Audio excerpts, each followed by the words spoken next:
Bonjour et bienvenue dans cette nouvelle vidéo, toujours avec les séries de Project Management professionnel, bien sûr les questions de préparation.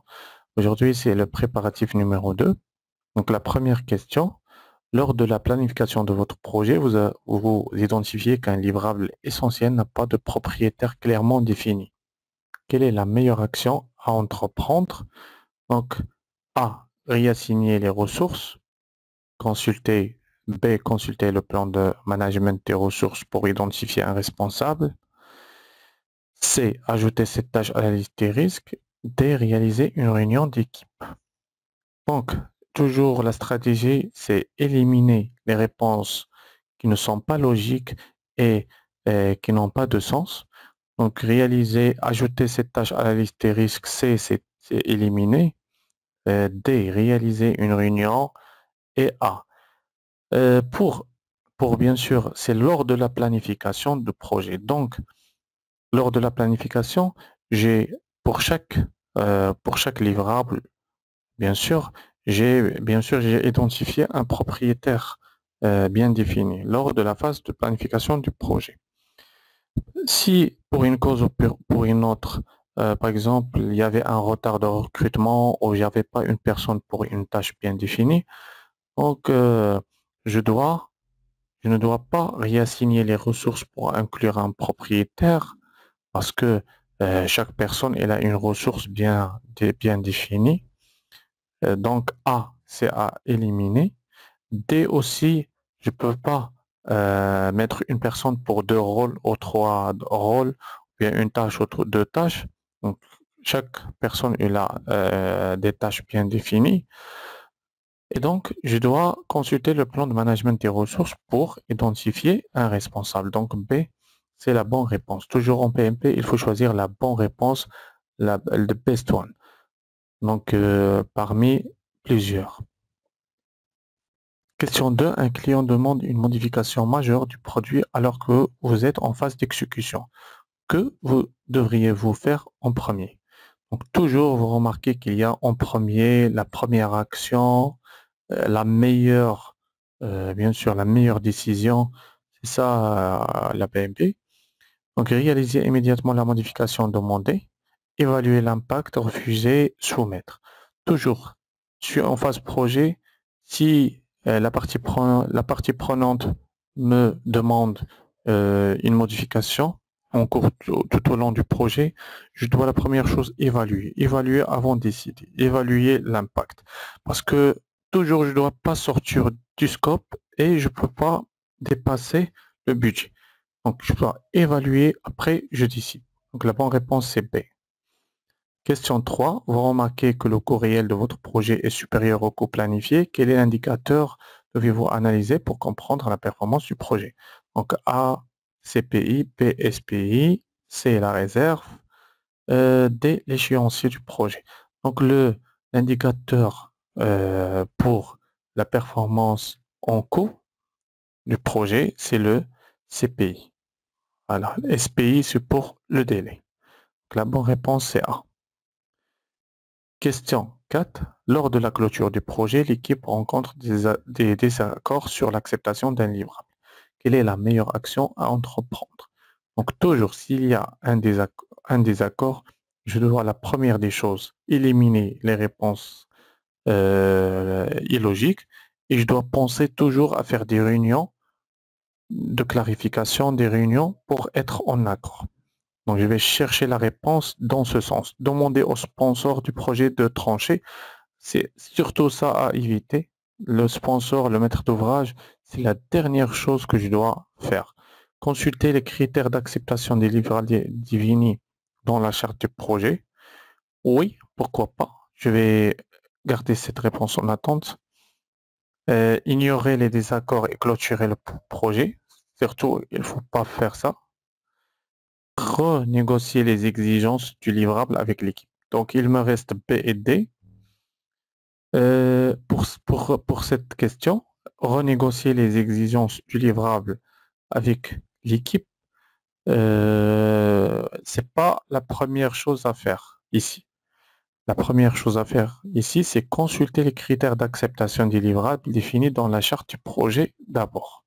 La bonne réponse, c'est B. Question 5, Risk Management.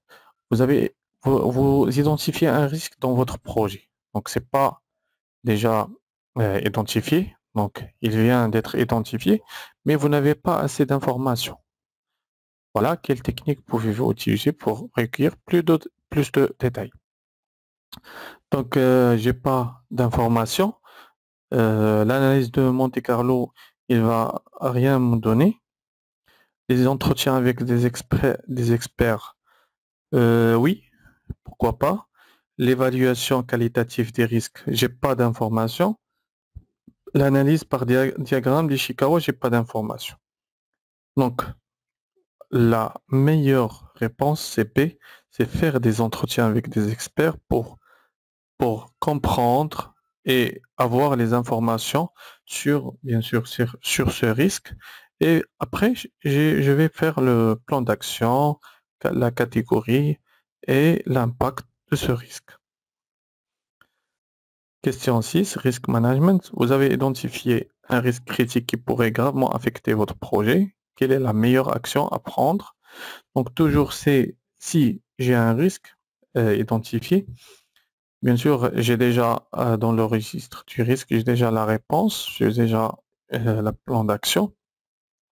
Mais selon la question, le risque c'est soit accepter, bien sûr, si j'ai déjà le budget pour ça, soit le transférer, soit bien sûr le réduire, ou bien il y a d'autres, c'est selon le contexte. Donc dans ce contexte, le A c'est ajouter une réserve pour contingence au budget du projet. Donc je vais laisser cette réponse en attente, surveiller le risque tout au long du projet. Élaborer un plan de réponse au risque, informer les parties prenantes. Donc D à éliminer, surtout ne pas faire ça. Les trois premières réponses, donc c'est un risque qui vient d'être identifié. Donc c'est pas un risque déjà identifié. Donc je dois préparer tout d'abord le plan d'action, la catégorie, l'impact, que c'est un risque à, à fort impact ou faible impact. Donc, je dois élaborer dans un premier temps un plan de réponse au risque. Je ne peux pas surveiller puisque je connais, j'ai pas d'informations sur le risque, j'ai pas le plan d'action sur le risque. Et je ne peux pas ajouter une réserve parce que tout simplement, j'ai pas d'informations sur le risque. Question 7. Vous êtes en train de planifier la gestion des risques. Quel document est essentiel pour cette activité? A. Le registre des risques, la charte de projet, le plan de management des risques, le calendrier du projet. Donc, le calendrier du projet, c'est à éliminer, n'a pas de sens. Le registre des risques, oui, pourquoi pas. La charte de projet, non, non, parce que la charte de projet, c'est un petit peu général. Le plan de management des risques. Donc, il me reste le A et le C. Donc, c'est vous êtes en train de planifier la gestion des risques. C'est en cours de planification. Donc, en cours de planification, la bonne réponse, c'est C, le plan de management des risques. Pourquoi? Le plan de management des risques définit la méthodologie, les rôles et responsabilités ainsi que les outils pour identifier, analyser et répondre aux risques. Donc, c'est pas le registre des risques. Gestion des risques toujours. Question 8. Pendant une évaluation qualitative des risques, vous constatez qu'un risque a une faible probabilité, mais un impact élevé. Quelle action devrait être priorisée pour ce risque? Le surveiller uniquement, élaborer un plan de réponse, ignorer le risque, le transférer.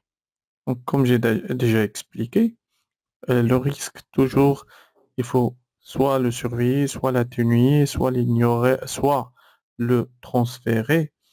Donc, c'est selon le cas. Donc, pendant, pour, pour ce cas, je constate qu'un risque a une faible probabilité. Donc, c'est pas un risque de forte probabilité. Pour les risques de probabilité moyenne, il faut les surveiller pour ne pas être fort. Mais pour les risques faibles, je peux soit, euh, euh, surveiller aussi, soit élaborer un plan de réponse pour atténuer l'impact. Donc, la bonne réponse, c'est élaborer un plan de réponse pour l'atténuer plus. Donc, c'est ça la bonne réponse. Bien sûr, les risques moyens, je vais les surveiller. Mais les risques impact, bien sûr, élevés, il faut les atténuer. Voilà. Et les risques à impact faible, je peux soit les atténuer, soit les accepter, c'est déjà planifié et j'ai les budgets pour ça. Donc les risques à fort impact, même avec une faible probabilité, nécessitent souvent des plans de réponse spécifiques pour éviter les perturbations majeures dans le projet. Question 9. Vous travaillez sur un projet international qui dépend de la livraison de matériel depuis plusieurs pays. Quel type de risque est le plus probable dans ce contexte? Donc, pour les pays, pour les livraisons de matériel de plusieurs pays, le risque, c'est risque externe. Question 10. Quelle est la première étape dans la gestion des risques? La première étape, toujours dans la gestion des risques, c'est identifier les risques. Après, on prépare bien sûr la matrice probabilité, impact, après le plan d'action, après la catégorie du risque, après, donc je dois identifier et bien sûr, donc je dois, après l'identification, je dois préparer toutes les informations utiles pour transférer, atténuer et surveiller ce risque. Voilà, c'était des questions sur le préparatif numéro 2. Merci et au revoir.